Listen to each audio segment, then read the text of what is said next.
অবশেষে বাংলাদেশের জাতীয় কবির রাষ্ট্রীয় স্বীকৃতি পেলেন কাজী নজরুল ইসলাম। ১৯৭২ সালের ৪ঠা মে বাংলাদেশে আসার দিন থেকে তাকে জাতীয় কবি হিসেবে প্রজ্ঞাপন জারি করেছে সরকার।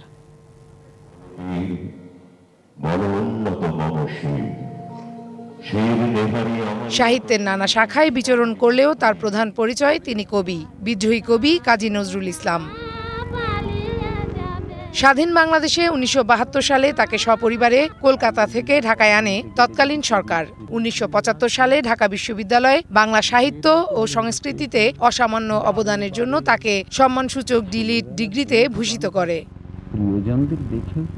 ১৯৭৬ সালে কবিকে বাংলাদেশের নাগরিকত্ব দেয়া হয়। ওই বছর এদেশেই মৃত্যু হয় তার। তবে দীর্ঘদিন ধরে বাংলাদেশের নাগরিকরা কাজী নজরুল ইসলামকে জাতীয় কবি হিসেবে জানলেও ছিল না এর রাষ্ট্রীয় দালিলিক স্বীকৃতি।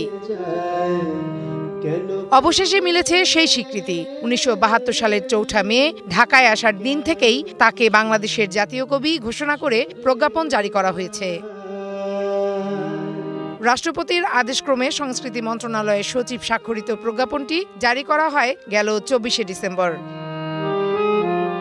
Farhana Juthi, DBC news, Dhaka.